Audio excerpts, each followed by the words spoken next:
number 8 is here, and there is a lot that we have brewing now here inside the Storm and on the Battle Bus, of course, given that the gap has officially closed. And you saw in the interview just moments ago, Queasy mentioning that, hey, if there's enough space between me and third, we're gonna do everything it takes to secure number 1. And that might be one of the worst things ever if you're Peterbot and Pollo. You almost have to try and block it out, but how much can you really ignore when you see the gap chopped so viciously after a singular match because of that 1.5 times point multiplier? But drawing that conversation back to that little note that Vivid had touched on, teams that were contesting each other, they might have gotten very accustomed to having consistent damage. I think Acorn and Cold specifically, yes, they were so directly in control of Brittle Beachhead, Alex and Sato. They tried their best, but they realized this is not gonna work out. We've got to completely revamp our strategy for day 2, and now it's up to Acorn and Cole to figure out a new game plan on the fly. Talking about that, even Huddy and Kovacs now have seemingly demanded their respect from Stroll and Sky, who have given up the Rebels. Roost already moving out. Likely that they had a bad drop here, and these small micro changes will absolutely create domino effects. So what we're looking at, 7th place now, doesn't have as many teams there. We already know Vino and Clix had a little bit of a different situation unfolding at their drop. Peterbot and Pollo had a team move out, right? All of these teams now have to make adjustments. But Venom moving in quickly towards that launch pad. It's evident with the forecast tower in sight, there's going to be a brawl stemming out of Sandy Steps, but also drawing in the attention of teams surrounding this southern section of the map. Look at this. Stored Reels definitely getting active. Power Alex, Power Worthy continuing to perform very well on the drop. But that mid game, they can tighten things up, possibly leave the Reels faster. They'll be better off. Angles looking good here. All shield bubbles expended, but look at the distance. There is, of course, more players coming in.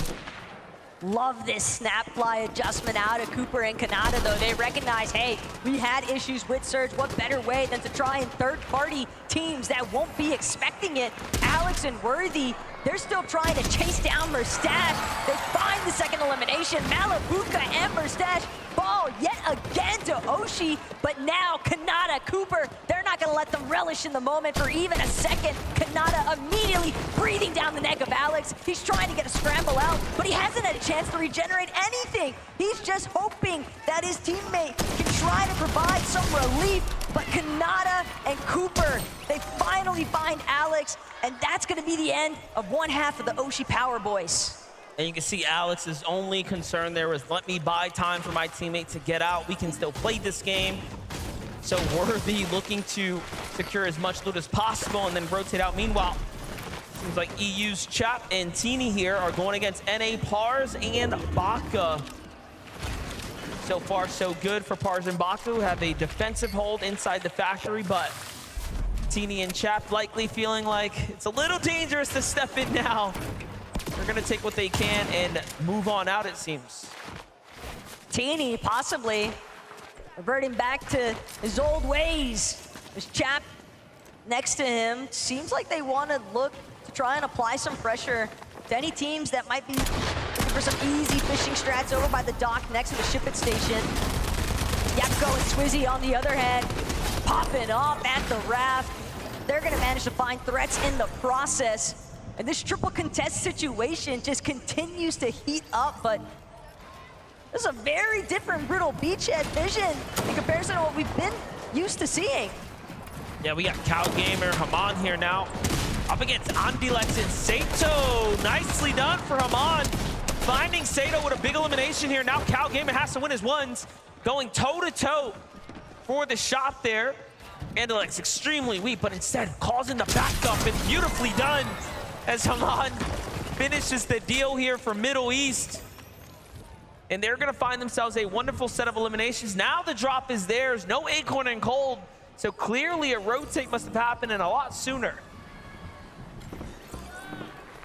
They're not the only ones encountering some slight adjustments to loop path and rotation strategies early on. Vico, Flixie next to Bugha and a V, but at the same time, some damage was clearly applied.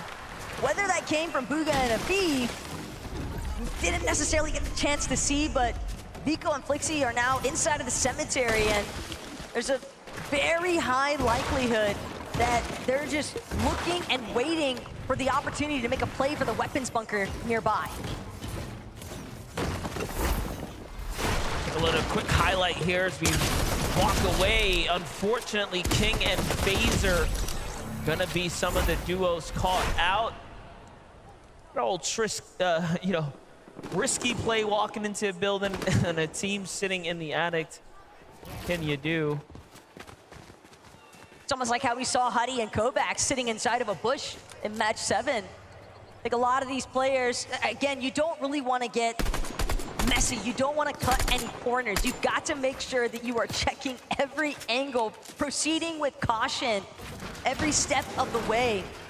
Otherwise, you might just find yourself off guard. Braids completely exposed. Huddy had the overhead view, but didn't manage to connect the shots. Still like this angle here. Plenty of gas in the tank here for Huddy. As he slides out, Visual and Braids put up a great fight so far. Huddy opening the distance here, still keeping tabs on the opponent, making sure the teammate doesn't find too much of an angle on him.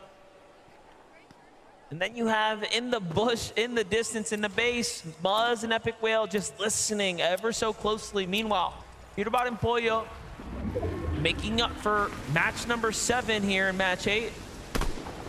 Trying to farm and fish for tags, right? This is their biggest problem in match number 7. Now that they're uncontested, basically didn't get to get those early fights, right? Things have gone a little bit differently for them. It's becoming a lot more difficult. So same for Clix and Vena, though. They've seemingly been surrounded. We knew that there was going to be a lot of foot traffic coming through this area based off the forecast tower spawn, but with Peterbot and Pollo seemingly in full control of that, Clix, Veno, they're now going to have to choose a new method to try and establish some surge tag damage. And again, with Storm closing in on their backs, they could take their time. They could still potentially loop back around, hit the vending machine that they're familiar with, if that's still standing. Vino looking to see if he can find any tags anywhere. Meanwhile, Chicho and Trulex, they've been putting on a performance worth studying. You have to start to wonder now, what is it about their drop spot, their mid game, their early game that they've been able to do so well that they've continued to make end game and then perform at the highest caliber. Now being one of the few teams in the race here for the first place. But they still have to keep it up. They've still been contested, although the team that's there has given them a little bit of room to work with. Meanwhile, a team that has a lot less room, Swizzy and Yapko, right? We all know the Raft has been highly fought after. They had 3 Elans, so they're not making it easy for anyone, but hold up, Clix is in a battle. It's Crisp on the other side of this box, but Clix, Veno definitely looking a lot more healthy than their counterpart, and sure enough, Veno is gonna close this one out. That's another elimination, 12 points already. Keep in mind, that point multiplier doesn't just come into effect for the placements, but eliminations also being worth 6 apiece. It's a great way to climb.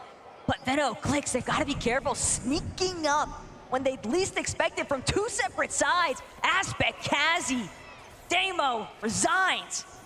This could go from bad to worse in a moment.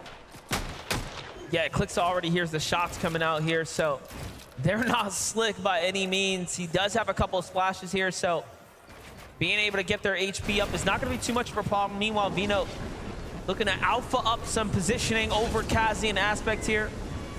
Trying to see what this team wants to do. Vino clearly doesn't want to stick around for too much longer.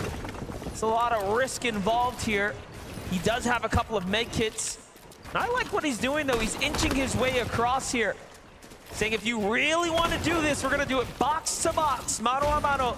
And there's the loot that he was trying to secure. Now he has got max mats, and there isn't much more for him to worry about here. However, if they stick around too much longer, I mean, only trouble is waiting for them. At the same time, they've got to be really careful on how they choose to disembark and rotate out of here, because with so many eyes on, there is a high likelihood they could get tagged up in the process. And it's very nice that Venno was able to secure those max mats, because Clix having to build the entire way as they maneuver out of that location next to Sandy Steps. Take a look at the highlight here from Chap and Teeny. Strong EU duo, very consistent and for good reason. They take down FKS and Adapter there in a head-to-head engagement. Adapter still standing actually as we jump in live here, even after the save, but unfortunate now as they get fully finished. Trap goes down, the save's gonna come in, more shots from the distance here. It's Vico and Flixie hearing what's happening. Bobby and Larpex inside the base nearby as well. In come Muzz and Epic Whale, they hear the action, they're gonna need some surge. So it's a melting pot of regions and competition coming together now. It's just the way that we're seeing all of these teams essentially conglomerate on top of each other. We didn't get a whole lot of this in day one, but the adjustments that everyone is trying to adapt to last second here, causing so many hiccups for everyone else that teams are encountering across the way. Poyo and Peterbot even working their way through the storm. Got eyes on Yapko and Swizzy. They clearly want the fight, but way off in the distance. Teams a little bit closer to that edge of zone, putting even more pressure still onto Peterbot and Poyo. They are not getting the same clean rotations that they had all day yesterday. Now keep in mind, this is a team that has landed on each other, right, coming into the season. So Peterbot and Poyo now forcing to back out because tags are coming in from the distance is definitely not ideal by any means. However, if they found the tags that they need, they won't have the problem they had in match number 7, right? They were so far below the surge. This lobby's starting to cut down pretty quick, so we are just gonna have to see what happens when the zone closes here. Problem though, Peterbot, he's the only one with the medkit. Poyo, he's got to hope that he can find some bandages, a medkit, any form of white heals along the way. But that moment doesn't seem like it's going to come. A lone couple of bananas, and Peterbot knows he's just gonna have to let his duo fall. He'll make the play for the revive after he expends this medkit, but they've still got so much ground to cover, and a team already choosing to close in. Sky, Scroll, they have the immediate collapse.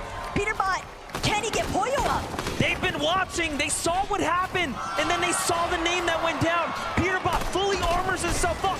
Every wall is covered here. They will have to literally break him out and then fight, and he is ready.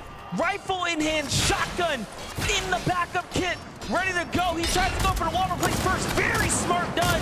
However, starting to run out of material. Peterbot is one of the best in the world, and for good reason. You just cannot stop him if he does not want it to be done. Look at how well he's putting up a fight in a 2v1 situation right now. The fact that he's even delayed Sky and Scroll for this long is phenomenal, as is Peterbot continuing to split them apart. He will not let them challenge him 1 versus 1. Anything else is not going to go their way, but Peterbot, he's still managing to scramble. He's on the escape. He's got the reveal marks as well. He knows exactly how he needs to move. But again, Sky, Scroll, they realize we got to reconvene. We got to re-aggress. Peterbot from below. He's on his last little ticks of HP, and I don't think he's going to make it out. Finds a bandage, has to hit it, but unfortunately will fall now. And that is back-to-back games of trouble on the horizon now for Peterbot and Poyo. And it is just starting to slip away now. If there was ever a moment for the competition to really find their confidence here in day number 2, it is now. What a critical moment that just unfolded in match number 8. But again, we heard it even in that last interview that Adam just had with Queasy and Thomas HD. They choose to still play the game as if nothing's gone wrong. There's been no spoiler in effect for the first place team because they know their best performance is going to come from 0 distractions. Crazy to think that if the OCE team didn't rotate in at that time, he would have gotten the bandage off and we would have still seen something potentially unfold. But the reality is now, top 5 is going to shake up. And at this point, Peterbot and Pollo, they might just have to hit the drawing board themselves, because that's 2 for 2 on the start of today. That is just not gone anywhere near the direction that they would have hoped here in day 2. But on a separate note, Thomas HD, Queasy got a nice overview of the rest of the map from their current position, just trying to use some of the natural elevation to base up on. And here at Mount Olympus, a couple of teams nearby, but they've just got so much space boxed out and claimed. Bryson Bolts with the Rift Island. Chicho and Trulix down low. Still sitting pretty in 3rd place right now, based up under the Rift Island. Not an ideal situation to be in here, given that teams won't rotate because they see the island, let alone get a better angle for Chicho and Trulix. Very unlikely, but they have a duo in sight. It'll be important for them to find a couple tags here. 340 above, they should be okay for the time being. However, that's the damage that we're looking for. Another little bit of a shock, though, as far as our top 5 is concerned. Spinks and Dukes have also been eliminated. They've jumped up a few placements after their match 7 performance. They were sitting inside of top 10, 9th, I believe, to start day 2. So the fact that they've fallen here already just means, again, ample opportunity for some of these other teams to try and leapfrog their way up and over inside of that top threshold of the leaderboard. But Vico, Flixie, first off, they've got to deal with a little bit of pressure come from the north side of where they're based.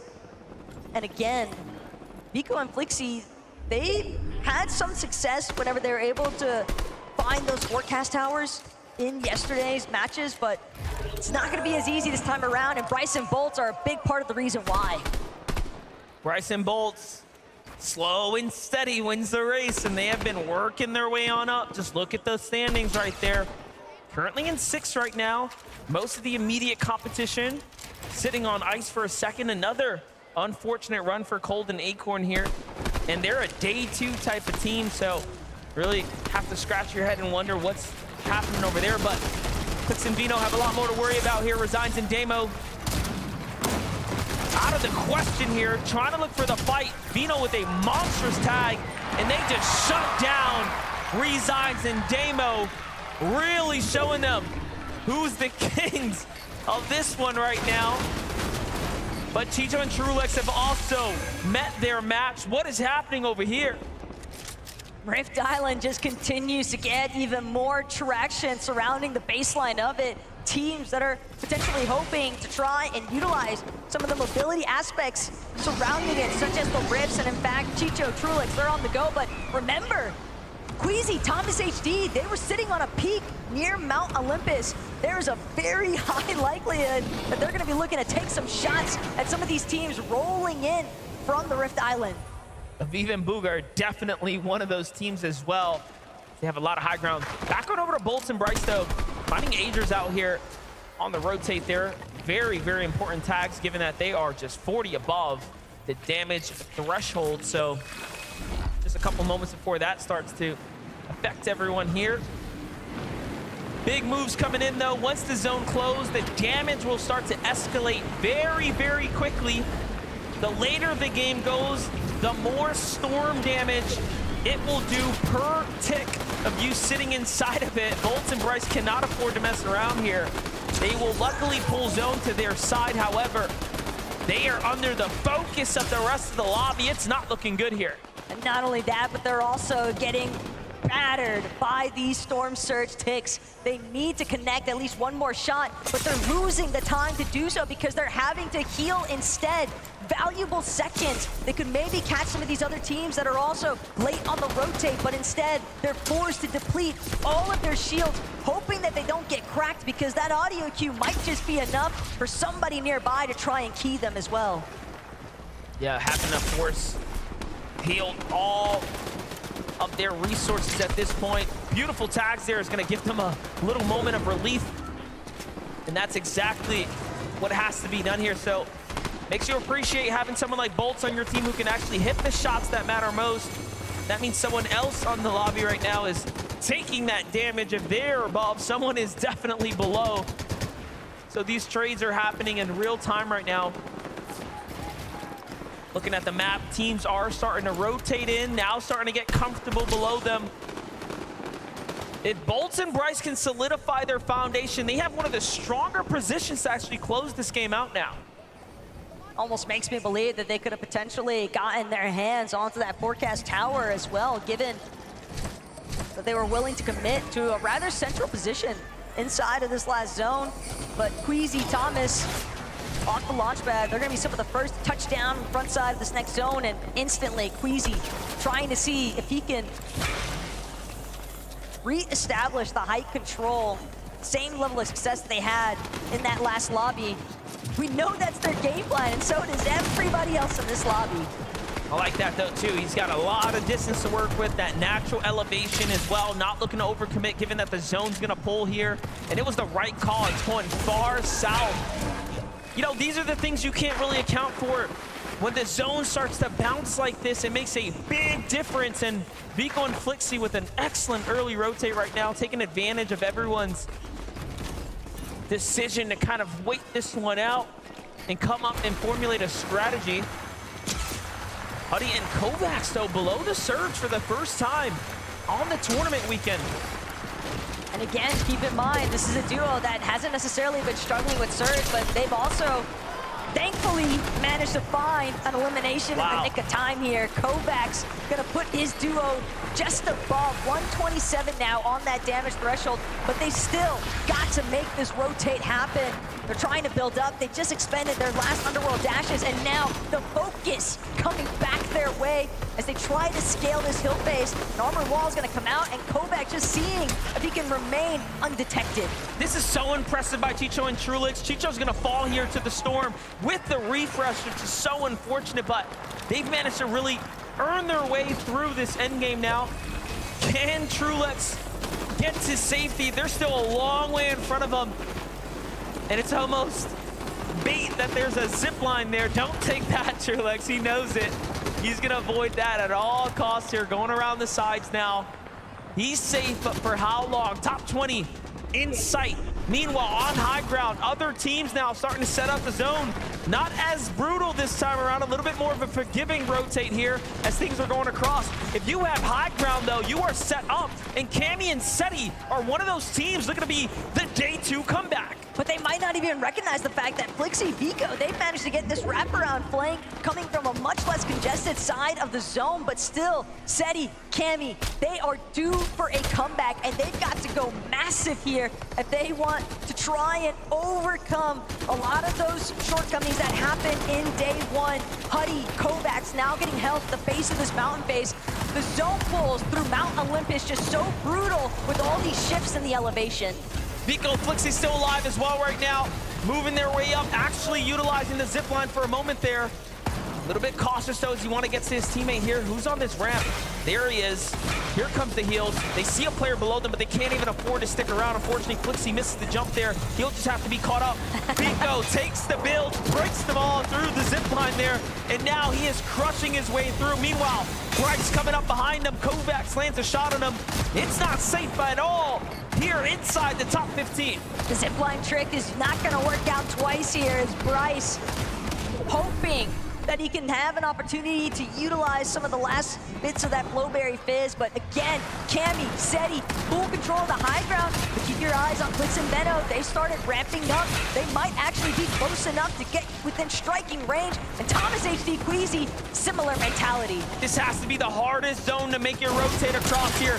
Queasy knows it. Beautiful tag there, but not enough to stay alive. Thomas HD will make it into the top 10, top 7 now. Vico still standing as well. This is probably the most difficult zone we have ever had at one of these invitationals. At this lane here, it just gets so intense now. But give it a moment here, let things breathe. Vico's found his footing, down goes Thomas, top 5 now. Just moments away here from a potential win for Cammy and Seti now. But the fact is, Vico is clutching up some very needed points as far as overcoming the top 3 inside the leaderboard. He's got the last little bits of his Flowberry Fizz to work with. Now he just needs to unleash. We know what kind of solo clutch potential he has in store. If he can find another elimination or two, that could be the difference. But Twitch is dead. Gonna bring that one home. Comes out of nowhere with a huge shot in the top 3 to put him right back into things here. It's Pixie who's still alive alongside Giannis. It's a 2v2. They have enough health and just enough material to make this one very interesting. Armored Walls now starting to come out. Cammy doing the same here to try to conserve some material. Said he's got a lot to work with, but so many Armored Walls are gonna buy them time, buy them room, right? There's still the clock running here. Nice counterfire now coming up to the high ground. Giannis is exceptionally well in these situations, but it's not looking good. Cammy and Seti are just chopping away now. Seti even opting for the drop down, but it might not even be necessary. The Polish Pantheon looking to try and take over here. Pixie, Giannis scrambling around the low ground, but Pixie falls. Only one remains. Seti's gonna look to find it. Nice. Seti takes it with the victory royale. 7 eliminations for Cammy and Seti. Seriousness on their face, given that they know there is a long tournament in front of them. Match number 8 is gonna close out, and it's incredible to think that this is a team that is always so prepared, right? So